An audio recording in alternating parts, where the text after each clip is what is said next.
Bonjour à tous, donc nous sommes aujourd'hui avec Pierre Martinet nous fait l'honneur d'être parmi nous et qui a été donc agent secret, qui a travaillé avec les renseignements, avec la DGSE, et Paolo Casaca, que je remercie également d'être parmi nous, qui a été député européen, qui ne l'est plus aujourd'hui, qui se trouve malgré tout à Bruxelles et qui généralement passe le plus clair de son temps à Lisbonne, au Portugal. Je crois que c'est bien ça, Paolo? Oui, quelquefois plutôt au sud du Portugal, à Voilà. l'Algarve, une petite ville, mais aussi à Lisbonne où ma fille habite maintenant.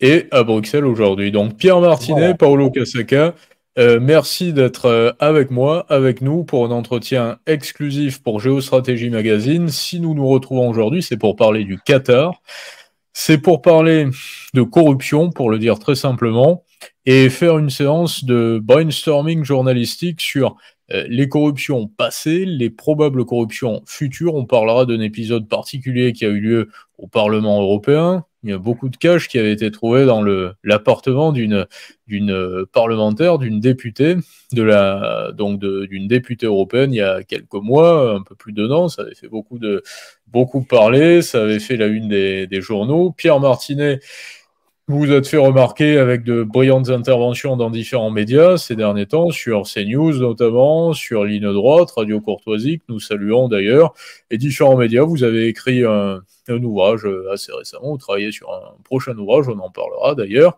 et mais vous en parlerez avec plus de précision bien sûr, des suppositions quant à au possible, disons pas soutien, mais à la proximité en tout cas d'États comme le Qatar, du Qatar et de certaines organisations, avec des organisations qui sont des organisations terroristes et qui ont commis des actes plus que répréhensibles, dramatiques, et des actes antisionistes, antisémites, et notamment lors du 7 octobre. Et donc pour ne pas la nommer, cette organisation, le Hamas, évidemment.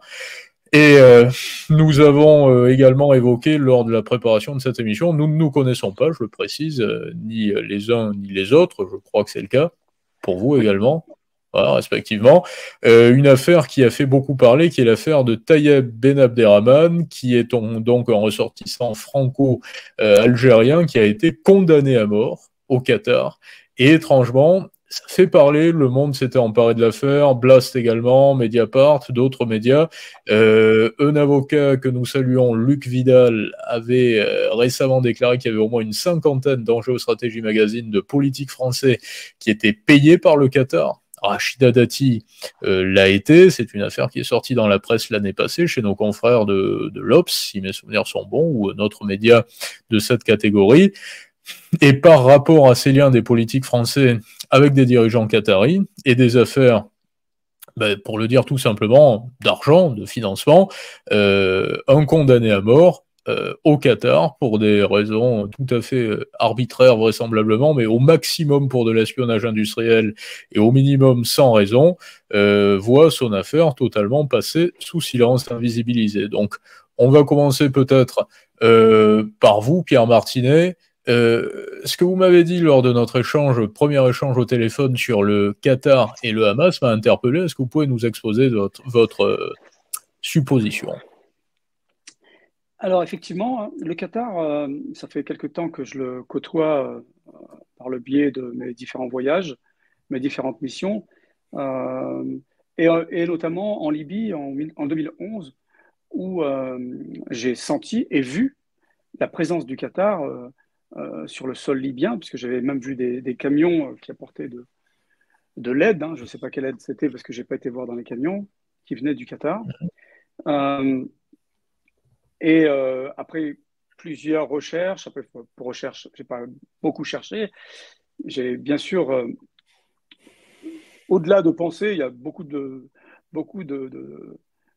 faits qui me laissent penser que le déclenchement de la guerre en Libye aurait été très très influencé par le Qatar. Et je pense que le Qatar a atteint un niveau en géopolitique qu'ils veulent depuis le début, hein. Le Qatar, c'était un petit pays, hein, il y a moins de 3 millions d'habitants, mais avec un PIB par habitant qui est phénoménal, avec des ressources pétrolière et gazière qui Mais sont en extrêmement PIB, je crois que c'est le PIB par habitant le plus élevé au monde. Je peux le pas... premier. Voilà, c'est le Le premier, premier, oui. voilà. Ouais, c'est ça le premier. Et donc, Parce que j'étais le assez. PIB, je fais une digression, mais le PIB à Monaco n'est pas si élevé que ça, finalement, et même le PIB global, la richesse, la détention est très Oui, oui, élevée, bien mais le sûr, bien PIB, sûr, bien pas sûr. vraiment. Le PIB de Monaco, je crois que c'est 8 ou 9 milliards. Ils n'ont pas les mêmes ressources. Voilà. Et donc j'ai été surpris de voir, de sentir à quel point le Qatar était omniprésent de façon physique et aussi idéologique en Libye. Donc j'ai travaillé depuis 12 ans, je travaille essentiellement sur ce domaine-là. Et pour répondre concrètement à votre question, le Qatar héberge les frères musulmans, héberge les représentants politiques, parce que pour moi, il n'y a pas de politique, il n'y a, a pas de branche politique ou de branche armée du Hamas, c'est une entité entière, hein, c'est une seule entité, une entité terroriste, que ce soit les décideurs ou les gens qui commettent des actes comme le sabbat. Ah, on vous a perdu, Pierre Martinet. Il y a un problème de micro, là. Et là, ça va mieux là. Voilà, ça y est. Ouais. Je viens de recevoir un appel, donc Ah voilà, Donc, parfait. donc, si vous voulez, le Qatar aujourd'hui a un rôle prépondérant dans ce qui se passe, dans ce qui s'est passé dans les printemps arabes. Je rappelle que les printemps arabes, les frères musulmans sont arrivés au pouvoir dans certains pays, notamment même si ça n'a pas duré, mais ils sont arrivés au pouvoir par les urnes en Tunisie avec Ennahda, en Égypte également. Et cette mouvance idéologique des frères musulmans est présente dans tous les pays. Alors, avant les printemps arabes, elle était présente de façon clandestine. Il y avait des mosquées, j'associe ça aussi aux salafis, des mosquées qui étaient là pour distiller ce message idéologique, Voilà, comment mais dirais-je, c'était totalement extrémiste. dissocié, on va dire, des organisations gouvernementales. Vous, Paolo Casaca, vous étiez donc député européen lors de la période, on va dire, de gestation du conflit libyen, à la fin des années 2000, c'est bien ça? Oui, j'étais de De- 1999 jusqu'à 2009. J'ai pas accompagné le conflit libyen, disons a posteriori. Je crois que il y a beaucoup d'informations qui corroborent complètement les impressions qui sont ici données par Pierre Pierre Martinet. Martinet. Voilà. J'étais, disons, je suis, comme je crois à la plupart du monde, assez étonné comment un si petit pays, même si c'est le plus riche du monde en termes de PIB par personne, comment est-ce qu'il arrive à avoir une telle influence? Et C'est un peu. justement, en 2010, à ce qu'il avait, il l'avait pas par la force des choses, il n'avait pas autant d'influence, mais alors Pierre Martinet a l'air un petit peu plus mesuré, mais justement, quel témoignage avez-vous perçu et que vous pouvez relayer, relater, faire référence, auquel vous pourriez faire référence aujourd'hui par rapport à l'émergence du Qatar dans le monde politique européen? La question s'adresse À Paolo Casaca, à Oui, c'est l'époque ça. où vous étiez Pardon. député Oui, oui, européen, oui, c'est ça, oui. excusez-moi, Oui. oui, à l'époque où vous étiez Pardon, député pardon, européen, non, non, je crois, j'étais attiré par l'influence du Qatar beaucoup plus tardivement. J'ai fait une étude sur le djihad au Mozambique qui était publiée ouais, par l'École de la guerre économique, où en faisant, disons, en analysant la question du terrorisme et en utilisant les sources en portugais qui sont en effet les plus importantes sur la question, ne sont pas en anglais ou dans une autre langue, j'ai vu un cadre où il y a je l'ai écrit il y a 2 ans, où il y a forte possibilité que ce soit le Qatar qui a instillé le djihad au nord du Mozambique pour empêcher la concurrence gazière à son propre projet qui avait exactement le même timing, mais plus important que ça, j'ai vu, et là je l'ai écrit, et je crois que c'est noir sur blanc, que le Qatar, à travers les sociétés écrans liées à M. Soros,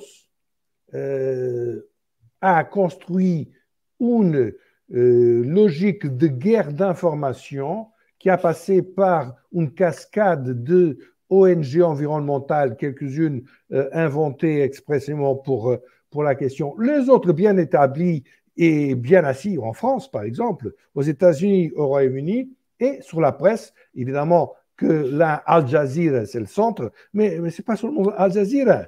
Al Jazeera, c'est vraiment a une capacité absolument étonnante d'influence sur toute la presse. J'ai écrit déjà cette année à propos exactement de la célèbre histoire d'un supposé massacre israélien au 17 octobre d'un hôpital à Gaza, 10 jours après le gros massacre du 7 octobre. Une histoire qui est vraiment hallucinante parce que en effet, le Hamas a dit, bon, il y a 500 victimes entre gens qui sont blessés et morts. Ils ont dit ça tout de suite parce que l'éclatement de ce qu'on suppose qui était un missile du djihad islamique qui a raté son bout, ce qui arrive assez fréquemment de passage. Bon, mais à parler de 500 victimes, Al Jazeera en anglais a mal traduit, a dit 500 morts. Bon, ce qui n'est pas la même chose. Casualties, c'est une chose, des morts, c'est une autre.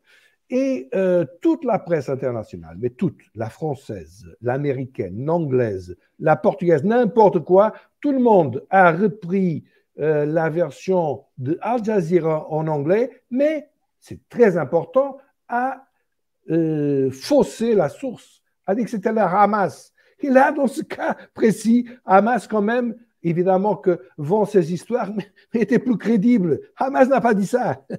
C'était Al Jazeera en anglais. Et toute la presse a fait ce que pour moi c'est un péché majeur de déontologie et de rigueur de la presse française, ce n'est pas une exception, a faussé la source.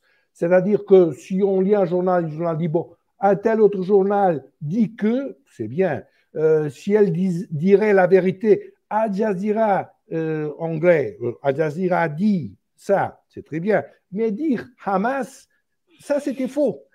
Et donc là, je crois que c'était très très important pour comprendre l'influence capitale d'Al Jazeera dans notre système informationnel. Dans la manipulation de notre information. Alors, une question peut-être pour tous les deux, et je vais laisser la parole en premier à Pierre Martinet, et ensuite pour vous, Paolo, également, Kasaka.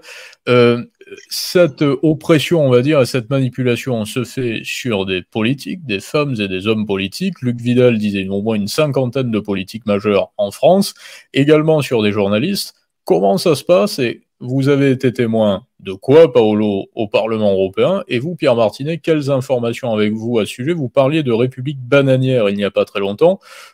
Comment s'organisent les flux, si je puis dire, financiers entre les fonds qataris et les politiques français, par exemple, ou les députés européens, pour les exemples que l'on a connus, en tout cas dont on a pris connaissance par la presse, pour une grande partie du public? Il y a le Qatargate qui est sorti il n'y a pas très longtemps quand même, avec ce qui s'est passé au Parlement européen. Il y a quelques ouvrages qui sont sortis également avec certains politiques français qui avaient des fins de mois qui étaient arrangés ou arrondis par le Qatar également. Mais le Qatar est exonéré de taxes immobilières sur tous ses achats en France, par exemple. Il y a un retour sur cette, sur cette largesse que l'État français fait à de gros avantages fiscaux pour les clubs de foot également et pour les propriétaires de clubs sportifs, par exemple. Pour le club de foot, par exemple, il y a une affaire qui est en train de légèrement grossir avec les avantages, comment dirais-je, sur l'imposition, y compris sur l'imposition sur le revenu pour les propriétaires des clubs. Fiscaux sur le comment dirais-je, sur le PSG qui est en train de ressortir avec une implication ou une aide de Gérald Darmanin. Ce ne sont que des suppositions. On reste dans ce que vous nous disiez au départ. Cependant, il y a une fumée qui commence à émerger, quoi. Alors, est-ce qu'il y a un feu sous la fumée? On va bientôt le savoir. En revanche, moi, ce que je trouve très intéressant, c'est surtout les flux financiers sont parallèles à l'influence idéologique et politique de ce pays. L'influence idéologique de ce pays n'a eu de cesse de grandir. Mais c'était une volonté dès la naissance de cet État, c'est-à-dire qu'ils ont voulu être des acteurs, non plus à titre consultatif, comme cela a pu être il y a 15 ou 20 ans, peut-être un petit peu avant l'affaire libyenne et les printemps arabes. En revanche, ils ont atteint aujourd'hui un niveau très élevé dans la géopolitique et ils défont les situations dans certains pays. Moi, j'assume ce que je vais dire. Moi, je pense que le Qatar est à la manette de beaucoup de situations où le djihad, quand je parle de djihad, c'est le djihad par des actions violentes, sont à la manœuvre. Notamment, ça aussi, la question que je me pose, c'est dans quelle mesure le Qatar était au courant, des préparatifs et de l'action qui allait être menée le 7 octobre. Pourquoi je dis ça? Parce que quand on héberge des responsables politiques qui, selon moi, étaient aussi au courant, et le Qatar a des services de renseignement qui sont loin, très loin d'être mauvais, donc je me demande dans quelle mesure le Qatar n'était pas déjà au courant de ce qui allait se passer. Et ce qui est corollaire à cela, ce qui est intéressant, c'est que vous dites également il faut de très gros moyens pour pouvoir mettre en place ce massacre du 7 octobre. Le Qatar a de gros moyens, et vous ne pensez pas que le Hamas puisse, en étant esselé, ou en tout cas, il faut un soutien financier de notre pays, en tout cas. Financier, matériel. Ouais. Il y a aussi un aspect clandestin et secret de la préparation de cette action. Ce n'est pas une petite action, c'est une action multisite avec, pour info, les trois vecteurs ont été utilisés. Mer, terre, air.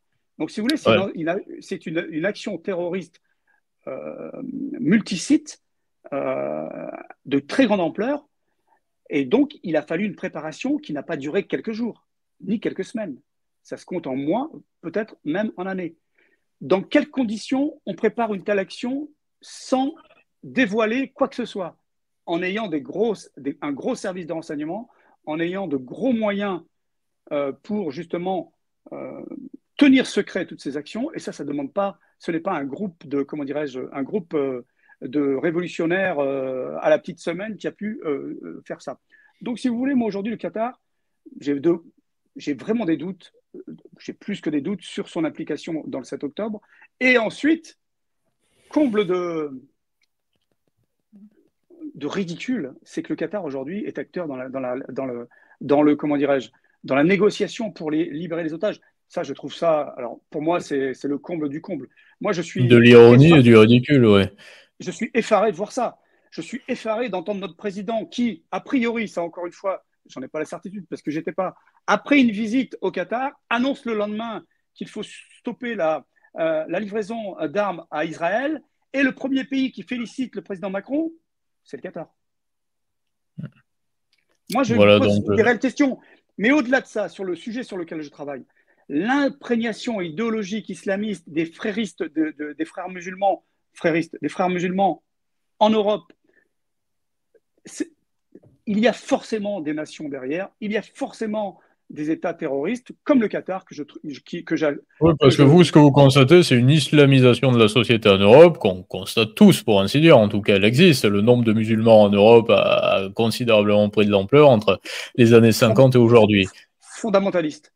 Et puisque vous êtes à Bruxelles, j'ai travaillé à Bruxelles, dans les quartiers sud de Bruxelles, dans fin des années 90, notamment aussi au Londonistan, à Londres. On a vu grossir le monstre islamiste. Aujourd'hui, il est quasiment incontrôlable, incontrôlable, sauf par certains États.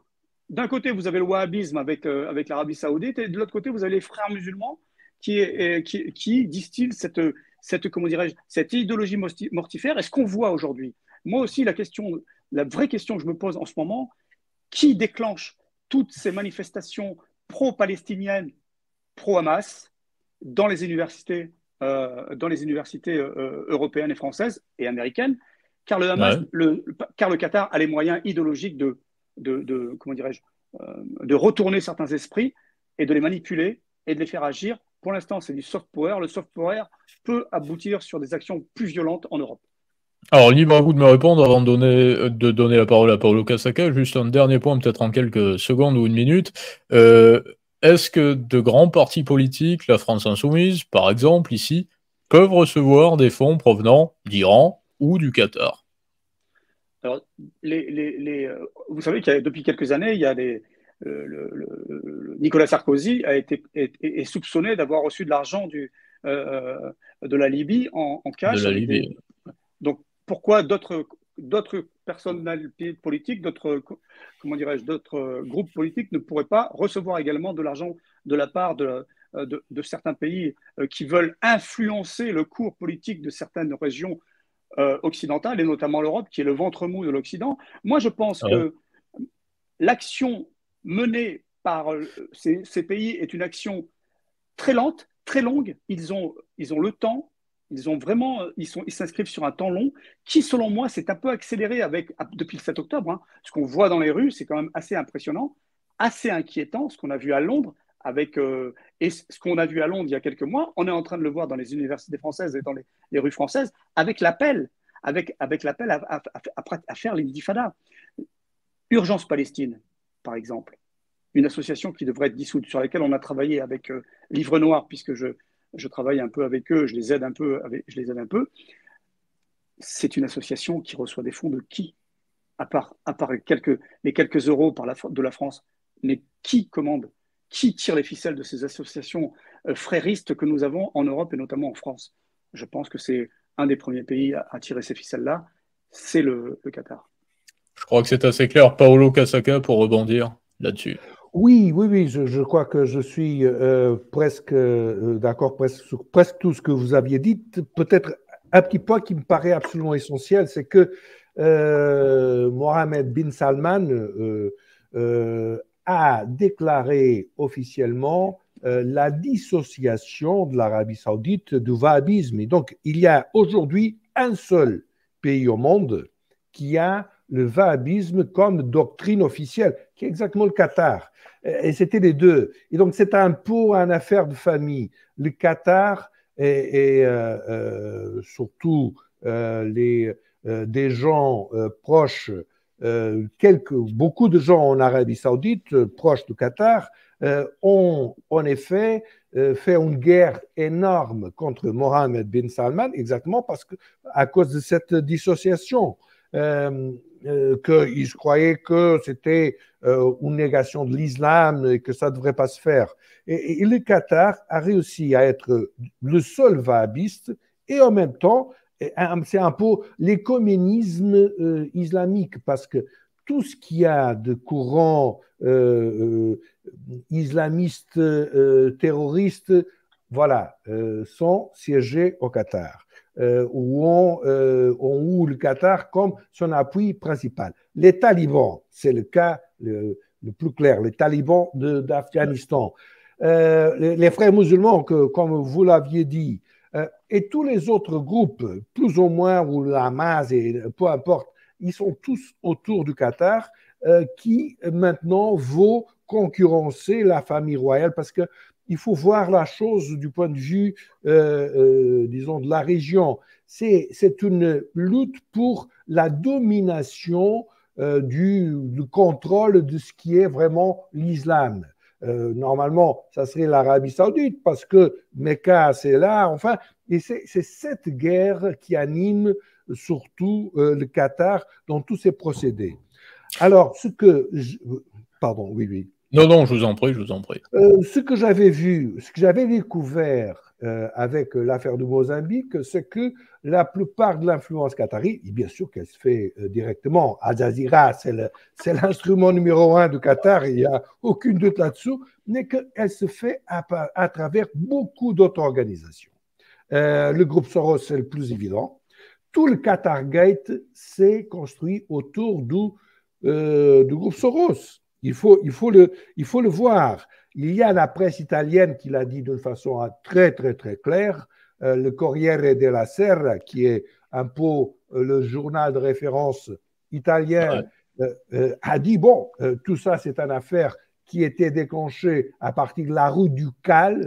La rue du Cal, c'était le siège d'une quinzaine d'ONG, dont la plus importante était No Peace Without Justice, qui était fondée avec l'appui de Soros déjà en 1995 et qui avait à ce temps-là comme président la même personne qui aller à cette commission des droits de l'homme au Parlement européen défendre ces gros volumes de rapports sur la situation des droits de l'homme, qui était tout à fait à la vision du Qatar, entre parenthèses. Enfin, le groupe Soros, c'est le plus évident, mais c'est pas du tout l'unique. Non, non, non, non. Ils ont beaucoup de formules de pénétration sur n'importe qui est important, soit à la politique, surtout à la communication sociale, je dois le dire. Je crois que la communication sociale, c'est le pari le plus important de Qatar. C'est rien d'autre. C'est même pas les décideurs politiques. Et aussi les machines. Et aussi même le grand public avec le football. Là, le football, le Qatar était pionnier et soit les Émirats, soit l'Arabie Saoudite, ils essayent de copier, de faire la même chose que le Qatar a fait avec beaucoup de succès en France. Avec la Coupe du Monde qui a été l'apogée de la réussite. Ça a été vraiment la Coupe du Monde au Qatar, ça a été le truc le plus incohérent que j'ai pu voir depuis. Tout à fait. Qui a fait scandale d'un point de vue écologique également, et beaucoup de politiques ont dû s'en expliquer. Social et écologique. C'était de voir des stades ouverts climatisés, ouais. Excusez-moi, je vous ai coupé, mais je rebondis parce que quand on voit la gauche française, pour faire un lien avec ce que vous disiez tout à l'heure, la gauche française la gauche française sociale, écologique, qui n'a absolument rien dit, rien fait, quand on a vu des stades de foot climatisés et le nombre de travailleurs décédés ou blessés qui ont travaillé dans des conditions épouvantables au Qatar pour fabriquer tous ces stades, silence radio, pas de son, pas d'image. Donc la déduction qu'on peut faire, c'est que si toute la classe politique, y compris la gauche justement prétendument écolo, en France cautionne, c'est parce qu'une grande partie des personnalités politiques de gauche, comme de droite, et de droite comme de gauche, sont en lien avec le Qatar. Voilà. La conclusion, c'est que lorsque Rachida Dati, par exemple, fait la une d'un grand magazine en France en disant d'où viennent ces 900 000 euros, pourquoi a-t-elle touché 900 000 euros du Qatar, ça s'est avéré, elle ne s'en explique pas. Elle n'a pas à passer sur un plateau de télévision ou à répondre à un média pour dire en effet j'ai eu une collaboration qui portait sur tel ou tel point. Ça veut dire que ce que l'on déduit, c'est qu'il n'y a même pas de prétexte lors de ces collaborations préparées au cas où cela tournerait mal et au cas où l'affaire sortirait au grand jour, tant il y a de pots de vin qui passent entre le Qatar et les politiques français. C'est un petit peu ça. Pierre Martinet. Alors, c'est un petit peu ça, et je rajouterai quelqu'un. Alors, il n'y a pas d'affaire le concernant, bien évidemment. Hein. Je suis aujourd'hui très étonné de voir l'ancien Premier ministre, celui du discours de 2003 à l'ONU, qui fait de la propagande, qui est sur les qui est très engagé, qui est très motivé, en tout cas Dominique de Villepin, absolument. Qui fait de la propagande, qui a un discours très, très, très, très virulent contre l'État d'Israël et contre ce qui se passe là-bas. Hein. Et quand on lui parle de ses relations avec le Qatar, je n'ai pas de relation avec le Qatar, sauf que le lendemain dans la presse sortent toutes ses relations avec le Qatar. Mais c'est pas un problème, autant s'il est, comment dirais-je, s'il est sous l'influence d'un pays étranger idéologiquement et peut-être, comment dirais-je, sur une forme un peu plus pécuniaire, pourquoi pas? Mais il faut savoir d'où on parle. Ce qui est très grave, c'est que si Dominique de Villepin fait le point froidement sur la situation en apportant son expertise d'ancien Premier ministre, et qui plus est, qui a été mêlé, le fameux discours de l'ONU, justement, à des situations diplomatiques assez complexes et des décisions, des dilemmes assez historiques. S'il fait le point froidement sur la situation par rapport à Gaza, par rapport au 7 octobre, par rapport à ce qui s'est passé en Israël, ce qui se passe à Gaza, c'est un fait. Par contre, si Dominique de Villepin caresse une forme justement d'antisionisme, et certains disent même d'antisémitisme très directement, parce qu'il est payé par le Qatar, là ça devient une grande problématique. Et vraisemblablement, il y a des liens. J'aimerais bien que ces liens soient avérés, que ces liens sortent au grand jour, et puis comme ça, on saura vraiment d'où tout le monde parle. C'est pas un problème d'où tout le monde parle. De toute façon, aujourd'hui, qu'on le veuille ou non, cette affaire, c'est pas une affaire. C'est le 7 octobre, pour moi, ce n'est pas un événement comme un autre. C'est la continuité de ce qui se passe depuis des années. On pourrait remonter à 1928. Je vais remonter jusqu'à 79 et 2001. Tout ça ne sont que des dates et c'est une continuité dans un projet de longue durée, dans un projet idéologique, dans un projet islamiste et ce qu'on voit faire aujourd'hui, ce qu'on voit, cette gauche qui s'associe idéologiquement à ce à ce mouvement islamiste en France, quand on voit cette gauche qui est, on va dire, le porte-parole ou l'idiot utile de ces mouvements-là, je pense, moi, aux communistes qui se sont alliés au Mollah en 79 dans la création du premier État islamique, de la première République islamique, et qui ont disparu des paysages. Ça aussi, ça devrait leur ouvrir un peu les yeux et modérer un peu leur relation avec eux. Mais bon, il y a des enjeux électoraux qui sont beaucoup plus importants que ces enjeux moraux. Électoraux et financiers, on l'aura bien compris. Paolo Casaca, vous avez quelque chose à dire? Non, non, je voudrais souligner mon accord avec ce que Pierre Martinet vient de dire. Moi, que j'étais élu socialiste et moi, je me sens toujours à gauche, je me sens absolument trahi par cette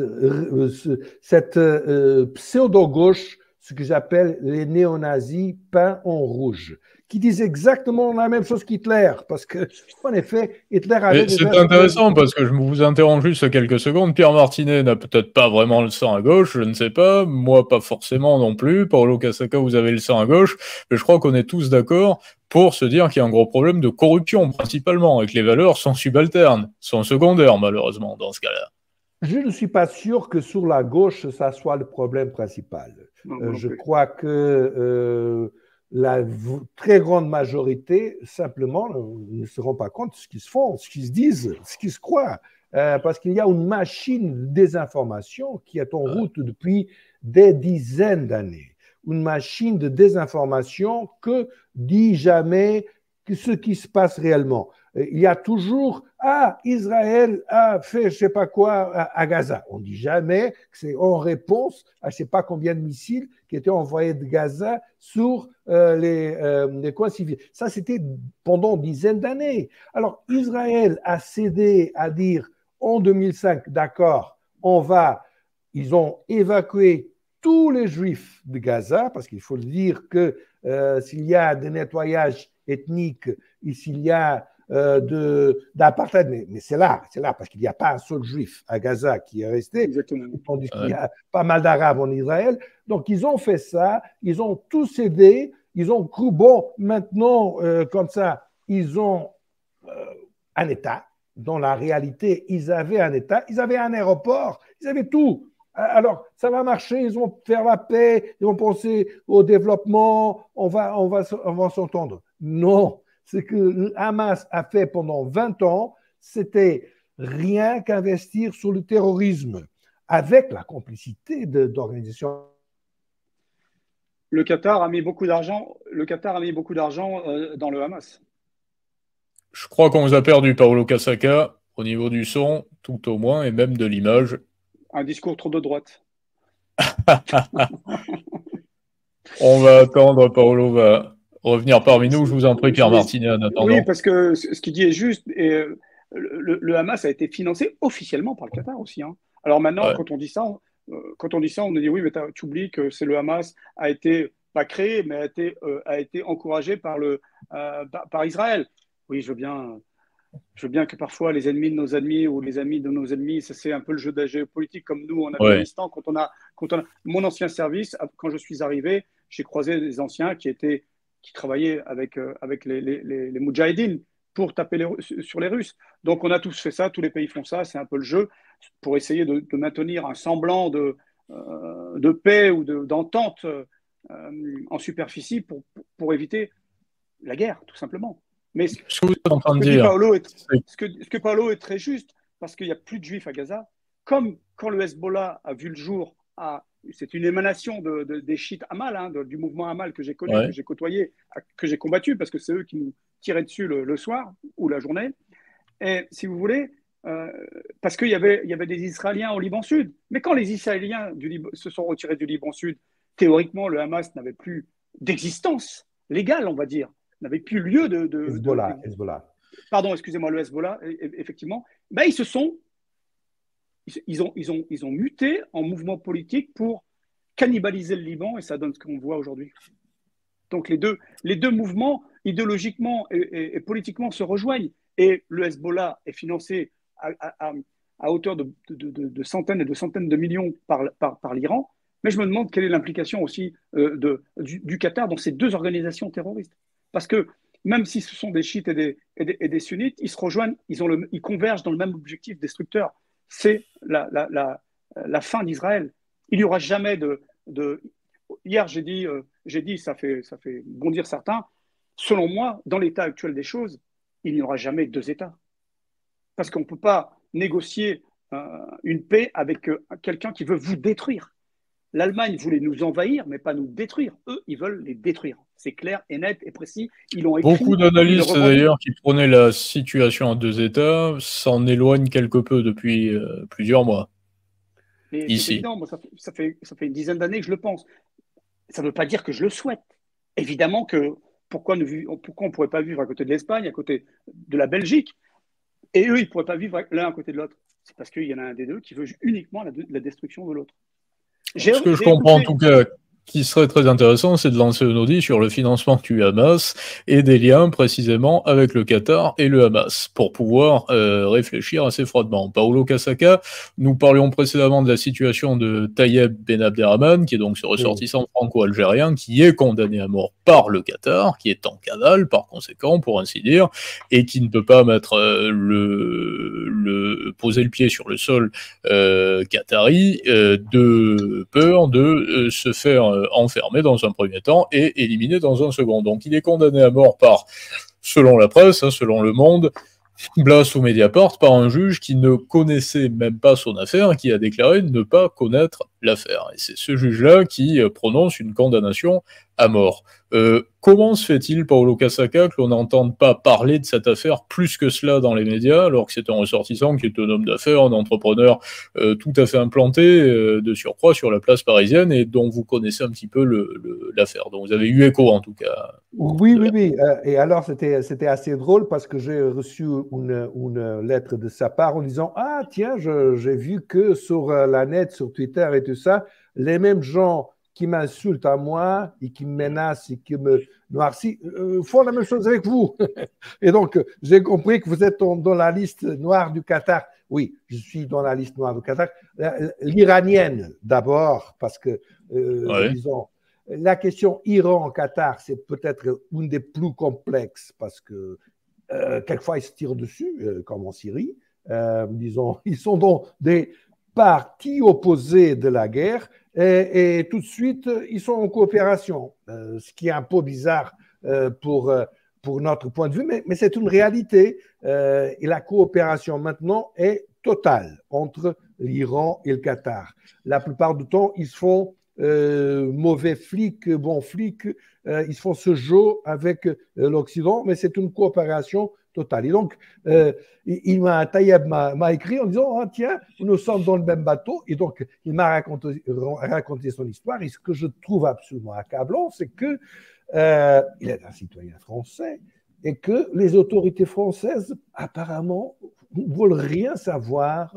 Il a fait implanter, il a même été on va dire, il a même travaillé avec Rachida Dati il y a quelques années. Moi, je me suis intéressé par voie de presse à l'affaire, je le connais pas également, j'ai eu en contact une ou deux fois, et il a travaillé avec des politiques, il a été très en lien avec des personnes qui collaborent ensuite avec le Qatar et qui lui tournent le dos aujourd'hui. Mais ce que je veux dire, c'est, est-ce qu'il y a d'autres pays qui condamnent à mort des Français et sur lesquels on fait l'impasse? Pierre Martinet dit non. Non, parce qu'encore une fois, il y a le Premier ministre, pas plus tard qu'hier, je crois, a bien précisé que la France n'abandonne jamais ses ressortissants. La France n'abandonne jamais ses ressortissants. Et si vous voulez que je fasse un parallèle avec cette personne, c'est que la France n'a pas eu le courage de mener des représailles sur les 48 Français qui ont été abattus lâchement par les terroristes islamistes du Qatar. Et c'est la première fois que ça arrive. Même moi qui ai passé du temps dans les services, on a toujours mené des actions de représailles, même si elles étaient plus ou moins bien montées, comme les actions de représailles en 83, parce que j'étais là-bas quand il y a eu Drakkar, j'étais sur le bâtiment de Drakkar pour sortir pas pendant l'attentat, mais quelques minutes après pour sortir les corps. Ce qui s'est passé après, c'est ni fait ni à faire parce que les actions de représailles ont tué une chèvre et un berger dans la plaine de la Beka, parce que le camp du Hezbollah, à l'époque c'était plutôt Hamal, mais c'était déjà les balbutiements du Hezbollah, parce que le Hezbollah a vu le jour officiellement en 85, mais en 82 il a été créé. C'est une émanation. Celui qui vient d'être tué à Zawahiri, pas à Zawahiri, Hassan Nasrallah venait du mouvement Hamal. Donc si vous voulez, aujourd'hui, la France est tellement embêtée avec ça, tellement le cul entre deux chaises. D'un côté, il faudrait qu'elle... Pourquoi le président de la République ne va pas à la marche contre l'antisémitisme avec les Juifs de France, avec les Français de confession juive, avec ceux qui voulaient dénoncer cet acte barbare? Pourquoi il ne le fait pas? Alors c'est intéressant, pourquoi il ne le fait pas également? Est-ce que c'est simplement pour ces raisons, ou est-ce qu'il a peur peut-être de certaines représailles de musulmans qui sont sur place? Il y a une grosse communauté musulmane en France. Deux raisons, donc je vous en prie, Pierre Martinet. Deux raisons, c'est très simple. Le Qatar a vraiment une emprise plus qu'idéologique sur nos hommes politiques et sur notre pays. Et ensuite, toute action contre l'islam politique, contre le mouvement frériste, contre le projet islamiste, et notamment en s'associant à l'État d'Israël ou aux Juifs de France, pourrait faire ressortir encore plus le mouvement de victimisation des musulmans, parce que c'est une arme, la victimisation. C'est une arme des frères musulmans. Vous voyez comment on vous traite? Rebellez-vous. Vous voyez comment on vous traite? Criez Allah Akbar dans les rues, montrez les drapeaux comment dirais-je, de la Palestine et du Hamas. Vous voyez, il a peur de ça. Tous les hommes politiques ont peur de ça. Hier, je crois qu'on discutait de ça. Quel est le politique qui était en action, en place, quel est le dirigeant de l'État français qui a prononcé une seule fois le projet des frères musulmans doit être stoppé? Le salafisme est un courant idéologique mortifère également? Aucun, parce qu'ils ne peuvent pas s'attaquer aux frères musulmans, parce que les frères musulmans sont pilotés et sont protégés par le Qatar. J'ai des rapports chez moi qui datent de 2018, 2017, et sur les frères musulmans et l'imprégnation des frères musulmans dans les sociétés françaises, dans toutes les strates de la société française. Et il y a quelques mois, Darmanin demande à nouveau un rapport sur l'imprégnation ou l'implication des frères musulmans dans nos sociétés. Mais tous les 3-4 ans ou tous les 5-6 ans, on demande un rapport. Les constats sont faits et refaits depuis des années. Aujourd'hui, il est temps de stopper ce mouvement. Mais si on prend ces décisions, s'il y a quelqu'un qui a le courage de prendre ces décisions, il y aura des répercussions géopolitiques avec des pays comme le Qatar, il y aura des répercussions physiques avec des communautés, avec l'idéologie, avec les fondamentalistes que nous avons sur notre territoire, partout en Europe. Et je termine par une note qui pourrait donner un peu d'envie et de courage à nos politiques. La France pourrait être le fer de lance dans la lutte contre l'islamisme et le projet des frères musulmans en Europe, parce que nous avons un texte sur lequel on pourrait s'appuyer, qui est plus adapté, mais qu'il faudrait modifier, la laïcité, cette fameuse laïcité qui n'est pas adaptée à cette nouvelle menace, l'adapter, s'appuyer dessus, stopper ce monstre islamiste qui ne cesse de progresser. Et je l'ai vu grossir, moi, il y a 40 ans, au Liban, et nous l'avons aujourd'hui sur nos terres. Je crois que c'est assez clair. Paolo Casaca, le mot de la fin également. Oui, je crois que ça, c'est le grand défi qu'on a devant nous. Je devrais dire qu'on ne doit pas amalgamer tous les musulmans. Bien sûr. Je crois que ça, c'est un peu ce que les extrémistes veulent qu'on fasse. C'est qu'on dise, bon, les musulmans sont tous des extrémistes, donc on les traite de la même façon. Non, c'est pas vrai. Si on commence à faire ça, ou quelquefois on est poussé à le faire, ça va avoir exactement l'effet contraire. Ces gens qui disent, bon, n'importe pas ce qu'on fait, on est musulman, donc on est pris comme des gens qui sont avec l'ennemi. Et donc, ça, c'est quelque chose qui est très important à casser. Je crois que le président Macron, la façon à laquelle elle gère tout ça, c'est vraiment un peu accablant, je dirais. J'ai connu Michel Barnier, on n'a jamais parlé de toutes ces choses-là, j'ai connu au Parlement européen. Je dois vous dire qu'il il est peut-être le politique, je dirais pas français, l'homme politique à la Commission européenne pour lequel j'ai plus de considération. Et ça serait par rapport à son intégrité, est-ce que vous pouvez en dire plus brièvement là-dessus? L'homme politique, pour son humanité, pour son humanité et pour sa vision aussi. C'était à propos de son projet d'un système mondial de réponse aux catastrophes. Et franchement, j'étais étonné pour toutes ses qualités. Et je le vois comme quelqu'un qui, évidemment, ne peut pas dire le contraire du président de la République. C'est évident. Ça serait démission le lendemain. Mais c'est quelqu'un sur lequel on doit, disons, investir, parler, voir, parce que je crois qu'il est intègre, il est humaniste, il a la capacité de comprendre qu'est-ce qui est sur la table. Et je crois que ça, c'est le chemin à faire. Merci beaucoup à tous les deux, Paolo Casaca, Pierre Martinet. Vous êtes donc sur Géostratégie Magazine, un média libre, donc vos opinions et vos informations, on vous remercie de les communiquer, n'engage que vous, bien évidemment. Et nous vous retrouvons donc régulièrement, Pierre Martinet, dans les médias. Un ouvrage également qui est disponible, le nom de l'ouvrage. Alors c'est mon 7e ouvrage, hein, c'est Pris en otage, un agent du service action raconte. Je parle évidemment de mon passage en Libye et de ce que j'en pense et des discussions assez... Et de Nicolas Sarkozy également. Alors oui, je parle de Nicolas Sarkozy. Alors paradoxalement, c'est quelqu'un qui m'avait donné envie de faire de la politique parce que je trouvais qu'il était énergique. Après, je parle de l'individu, que je suis un peu comme ça quand j'étais à des postes à responsabilité. Mais j'ai trouvé que le rôle de la France était accablant parce que c'était pas exactement ce qui se passait sur place. On mentait aux gens. La vérité du terrain n'était pas la vérité médiatique en France. Donc ça m'a un peu déçu. Non, je vous en prie. Paolo Casaca, un ouvrage en kiosque également, en librairie. La dernière chose que j'ai mis il y a déjà quelques années, c'était en anglais, en langue anglaise, Terrorisme révisité, où j'ai fait un peu à vol d'oiseau tous les mouvements et toute la logique du djihadisme. Maintenant, ce que je veux, c'est exactement écrire sur le Qatargate, parce que je crois que c'est une histoire qui n'a pas du tout terminé.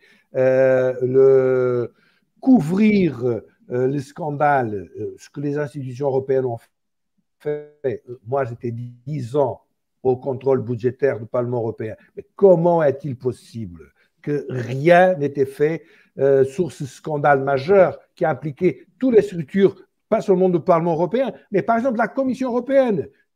On parle de l'argent liquide du Qatar, mais on oublie qu'il y avait de l'argent octroyé légalement par la Commission européenne à la même organisation, une organisation qui ne remplissait aucun mandat, aucune fonction légaux pour pouvoir pardon, qui ne remplissait aucune fonction, qui n'avait pas de vocation. Excusez-moi.